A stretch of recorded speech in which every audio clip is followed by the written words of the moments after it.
8:36 en el territorio continental ecuatoriano, buscando la verdad y abogando por unidad nacional en pro de la paz y la seguridad en el Ecuador.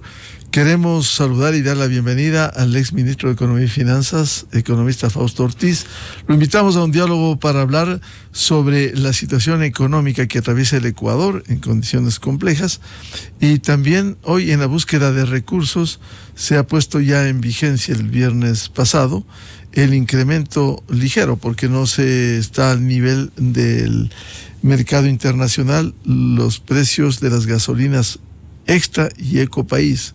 26 centavos de incremento, habrá una banda en la que se mueva, y también con compensaciones que han sido aprobadas especialmente para los sectores de la transportación como el taxismo.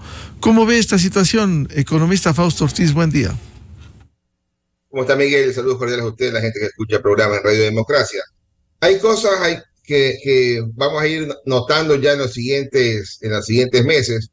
Por ejemplo, al cerrar el mes de junio, la recaudación de impuestos, lo que recibió efectivamente en plata finanzas, fueron 8.500 millones de dólares, que a los tiempos, una cantidad del año 2024 o de los últimos años inclusive, logró superar ampliamente lo que se recaudaba una década atrás, que en el año 2015, en los 6 primeros meses, se recaudaban 8.000 millones de dólares. Por lo tanto, ahora estamos más de 400 millones de dólares de mejora en recaudación frente a lo que era una década atrás, cuando hace poco estábamos exactamente igualados y estancados.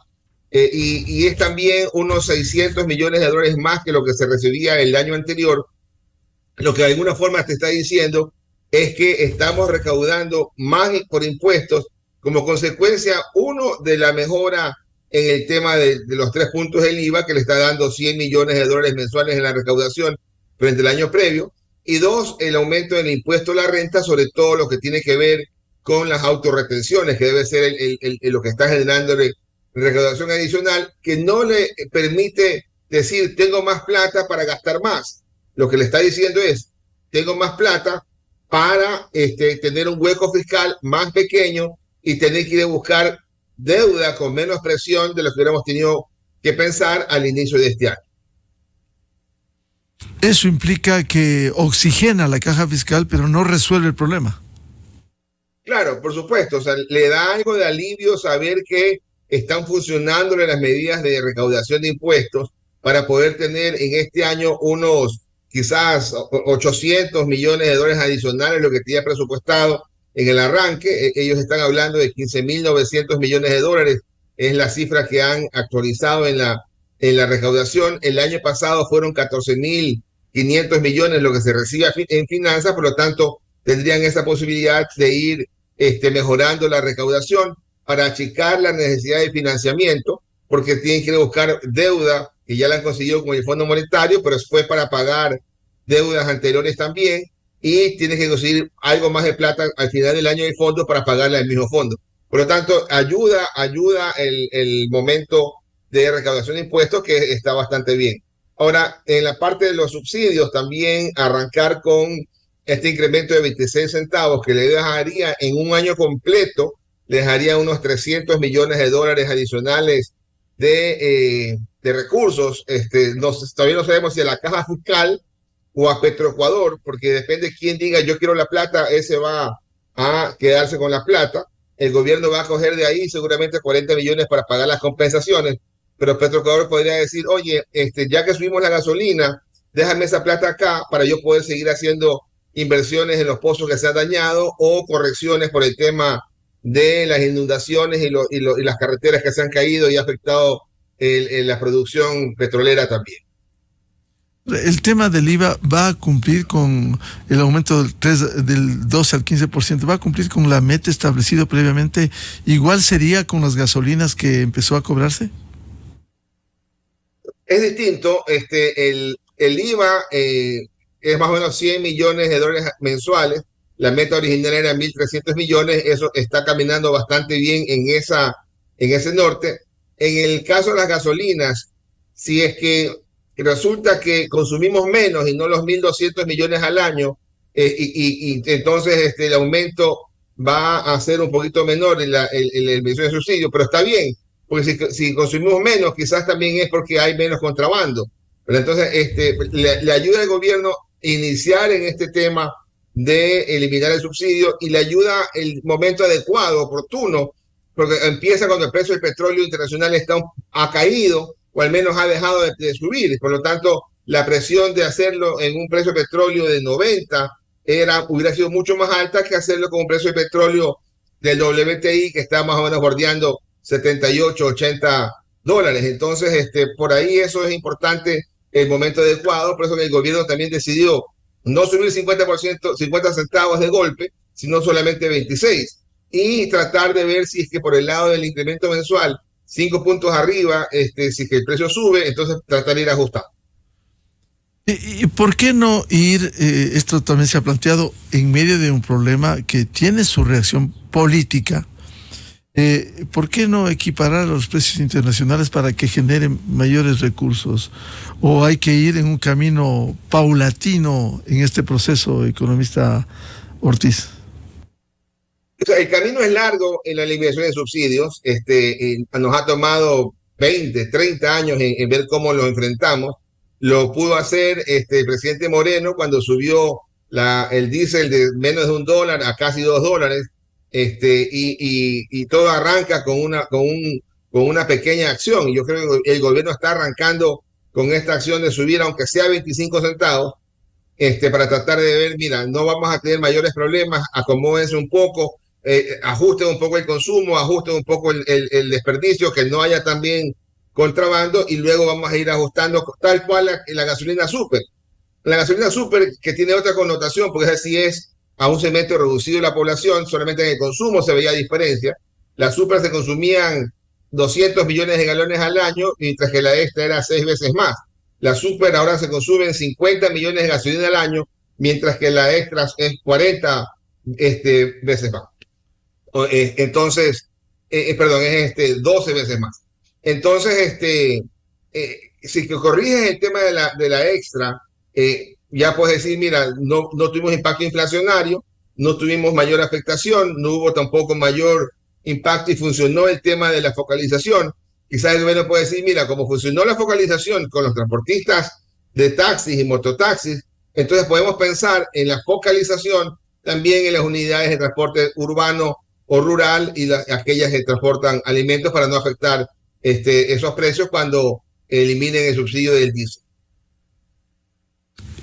Pero el enmarcar a los precios internacionales paulatinamente no va a demorar esto, y la reacción social, la reacción política pudiera incidir en lo que no pudieron hacer otros gobiernos anteriores. Yo creo que la población le va a costar sentir el malestar de la gasolina extra. La gasolina extra en el año 2015 estuvo en $1.43. Pasaron 5 años y llegó a $2 en el 2020 más o menos. Ese incremento, ¿verdad? En ese periodo de tiempo, la inflación no tuvo impacto. Hubo 3 años negativos de inflación en ese periodo de tiempo que la gasolina subía de 1.40 a $2. Fue el periodo de más baja inflación dolarizada. Por lo tanto, no es que uno pueda vincular directamente el incremento de la gasolina extra con la inflación, porque también hay otros factores que están ahí incidiendo localmente. La situación económica nuestra, estamos atravesando un periodo casi de recesión, de estancamiento. Entonces, eso también va a suavizar el impacto del incremento de precios, porque la gente dice, te subieron la gasolina, te subo los precios. Pero como no tengo plata para aceptarte lo que tú me dices, entonces no te voy a pagar y no me puedes vender más caro. Entonces, hay ese equilibrio, y la gente también puede variar un poco su hábito de consumo, y a algunas personas les va a pegar muy poco y a otras personas les pegará algo, pero tendríamos que irnos acostumbrando, porque no está bien que tengamos que financiar ese subsidio con deuda que paga intereses y que se pagan con impuestos. Entonces, y cuando le pagas con impuestos, le cobras a todos los impuestos, y entonces eso está pagando un impuesto a aquel que ni siquiera tiene carro, para graficarlo en ese tema. Y el mecanismo de compensación, ¿cómo ve, economista Fausto Ortiz, cuando se ha establecido, al menos desde el arranque, desde el primer mes, taxi convencional y taxi ejecutivo, 156 galones, el equivalente del precio, transporte de carga liviana y mixta, 145 galones, y comercial, tricimoto y mototaxi, 90 galones? Sí, a ver, imagino yo que lo que les van a dar en esos 190 galones es el incremental, ¿no? O sea, el valor incremental del precio de la gasolina. Es un mecanismo que lo analizó el gobierno, el impacto lo ha cuantificado, algo así como quizás unos 35 o 40 millones de dólares cuando estén todos ya inscritos y funcionando. También eso va a ayudar a que mucha gente que esté informal trate de formalizarse, cuando tratas de formalizarte también vas a tener algún otro tipo de ventaja, quizás en temas de seguridad, quizás en temas de recursos para las empresas que monitorean y controlan esas unidades. Entonces, yo creo que está bien, de ahí podrán migrar ya no a dar un valor fijo por unidad, sino ya le podrías decir, mira, toma esta tarjeta y aquí tienes un recargo para que con esa tarjeta también tanquees, pero al menos arranca. El asunto es haber empezado y arrancado, pues si no arrancábamos, entonces eso estamos hablando de 100 millones de dólares que se venden mensuales de gasolina extra, que se sigan vendiendo sin subsidio. Así que ya empieza hoy día, tienes al menos 100 millones de galones mensuales de gasolina extra y Ecopaís que van a poder negociarse en el mercado local sin el subsidio que teníamos antes. Y este mecanismo podrá mantenerse en el tiempo, como ha sido la promesa del Ejecutivo. ¿Cuánto puede reducir los ingresos que se aspira para corregir esta distorsión de precios subsidiados en el Ecuador? La respuesta es que siempre va a ser favorable la decisión. O sea, supongamos que el precio no lo cambiamos y que quedan 26 centavos ya determinados. Sobre 1.190 millones de galones al año, que supongamos por un momento que no se cae el consumo, son algo así como unos 300 millones de dólares de ingresos adicionales para el fisco, de los cuales tendrá que destinar 40 millones quizás en la compensación. Entonces siempre le quedará un valor adicional de estos 260 millones, que quizás equivaldría a decir, no la pusimos a 2.20, a 26 centavos más, le pusimos solamente a 23 centavos. Es decir, siempre será positivo aquello. El tema es ver que no haya la típica trampa de que me estás pagando un subsidio a quien no tiene ni taxi, que está inscrito y ni siquiera ha rodado. Pero no creo que sea buen negocio inscribir un carro y no ponerlo a trabajar para tener esa ventaja del subsidio. El problema quizás en el desarrollo de este mecanismo que establece el decreto 306, emitido el 25 de junio, que los señores del transporte, en este caso taxistas, transporte de carga, en algún momento pudieran decir, necesitamos más porque no nos avanza el número de galones que nos están compensando mensualmente y que van a recibir mensualmente en sus cuentas. ¿Esto no pudiera afectar a este mecanismo? Yo creo que no, por supuesto hay el derecho al pataleo, existe, pero de alguna forma las plataformas digitales y los servicios de taxi que no están exactamente regulados por la ANT, digamos el Uber o alguna otra aplicación, a ellos no les va a llegar no les va a llegar la ventaja, y no creo que las tarifas puedan variar mucho o que nuestro hábito de consumo pueda variar mucho si es que voy al taxi de la calle o voy a este servicio de plataforma. Entonces, esa competencia también ayuda a tratar de exigir mucho más allá de lo que la economía puede soportar, en este caso la economía del país, para darle ese tipo de compensación. ¿Usted entonces ve, pese a que los gobiernos anteriores no pudieran sostener una medida de esta naturaleza, que pudiera mantenerse en el tiempo, que debiera mantenerse en el tiempo, incluso aumentarse en la corrección de esa distorsión? Es que no es lo mismo decir en el 2015 vamos a pasar de 1.40 a 3.50. Esa distancia era enorme. Pero han pasado algunos años y la distancia que toca acercar al precio internacional es cada vez menor.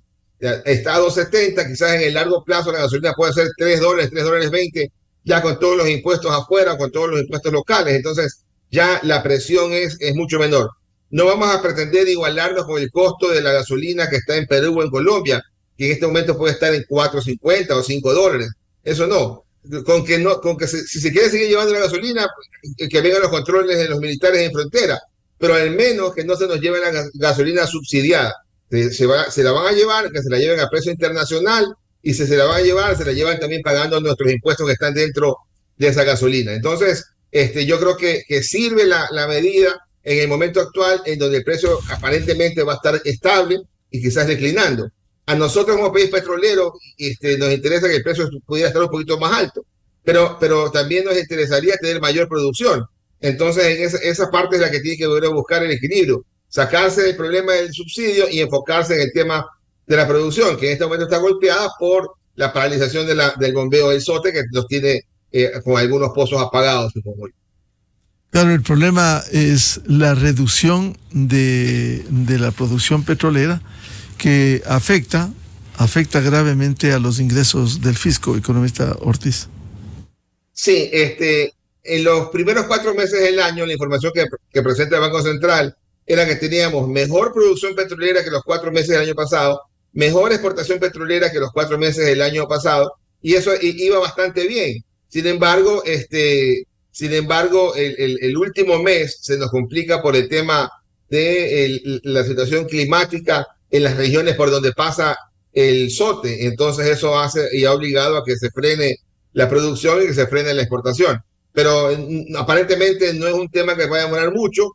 A la vuelta de 2 semanas quizás esté ya el nuevo trazado temporal del oleoducto y pueda volverse a exportar el crudo y pueda este bache poder tratar de ser compensado un poco más adelante, aunque lo que ya no exportamos difícilmente lo podremos volver a exportar más adelante, pero no es un tema como fue por el terremoto que le tocó vivir al presidente Félix Cordero de 4 meses de paralización de exportación. Acá aparentemente podría ser 3 semanas como un techo, ¿no? Claro, eso fue por el terremoto en el 86 que fue complicado. Ahora, volviendo al tema del esquema de estabilización de precios de las gasolinas Extra y Ecopaís, la decisión del gobierno ha sido, con el argumento de cuidar la economía de los ecuatorianos, un esquema para que esta tarifa no suba más del 5% mensual o baje más del 10%, porque esto depende de la volatilidad del precio del petróleo en el mercado internacional. ¿Esto es lo más adecuado? Es para quitar expectativas negativas, ¿no? Es para quitar una expectativa de que mira, que yo creo que el precio del petróleo va a subir de 78,71 que cerró el mes de junio el WTI, va a subir a 150, entonces la gasolina también se va a ir al cielo. El mensaje es, oye, a ver, si el precio sube temporalmente, entonces aquí va a solamente subir 5%, no, aunque afuera haya subido 30%, localmente vamos a subir 5%, y va a ser gradual el tema y el gobierno tendrá que evaluar. Mire que el precio del crudo, el WTI, arranca en $78 en el mes de 1 de junio, se baja a $73, hay una caída, y luego ha vuelto a corregirse al mismo nivel de 78. Entonces, hay inestabilidades, ¿verdad? Entonces el gobierno dice, yo no quiero tener a la gente también fluctuando todos los días y con el susto de qué va a pasar con el precio. Déjalo tranquilo, movámonos con un acomodo cortito de apenas 5%, ¿no? En la gasolina super, que ahí es otro nivel de cliente, otra decisión de consumir, entonces ahí sí es fluctuante completamente a precio internacional. Pero en esta acá han decidido, si es que sube mucho, entonces aumentar solo el 5 en este mes. Si el mes siguiente sigue alto, entonces subir un poquito más y así tener esa expectativa de no haya sobresaltos en los incrementos de precios en un escenario en donde el precio internacional más bien está de caída que para arriba. Claro, hay una diferencia, perdón la redundancia, de lo que ocurriera anteriormente con la gasolina super. En este esquema no contempla una liberalización del precio de estas dos gasolinas Extra y Ecopaís. No, no, no hay liberalización. Si afuera está, por decir alguna cuestión, se puede comprar afuera este mes a 2.50, y el otro mes el siguiente embarque se va a comprar a 3.50, como no hay liberalización, si que fuera privado, yo podría perder plata. Pero al ser público todavía, es el gobierno que va a tratar de moderar que el subsidio se achica, pero no tan fuertemente, ¿no? Todavía no hay espacio para decir, el sector privado, vaya usted y cárguese de importar la gasolina y haga usted ese negocio y déjeme libre esos dólares de importación para el gobierno.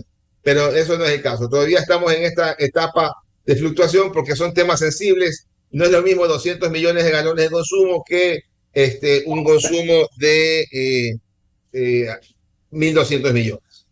¿Y cómo mejorar la producción petrolera, incorporar nuevos campos si no hay inversión extranjera?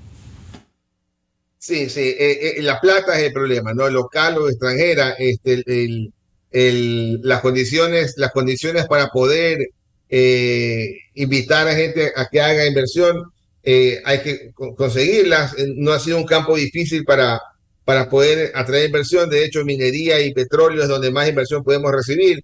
Es tema político del gobierno quiera decir, yo te voy a dar estas condiciones e igualarte para que puedas tú también incrementar la producción. Pero las áreas donde había el petróleo fuertemente eran las áreas donde estaba el ITT y ya está bastante claro que por ahí no hay mucho espacio para incrementar producción. Por lo tanto, tendría que explorarse bien en dónde se puede identificar áreas que pueda incrementarse fuertemente la producción con inversión extranjera.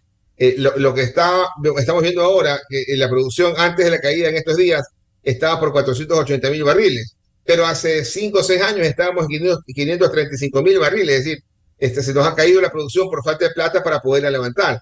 La expectativa del cierre del bloque 43, que hay que cerrarlo según la consulta allá por enero del 2025, no está claro todavía si el gobierno va a pedir alguna ampliación, si el gobierno va a hacer alguna consulta adicional, y si es que hay espacio para que esa producción de más de 50.000 barriles por día pueda seguir operando, funcionando o deba ir desapareciendo.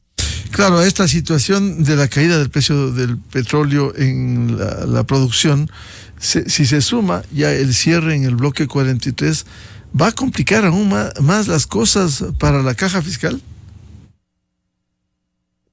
En el año, pensando en la caja fiscal solamente, en el año los ingresos petroleros son 1.200 millones de dólares.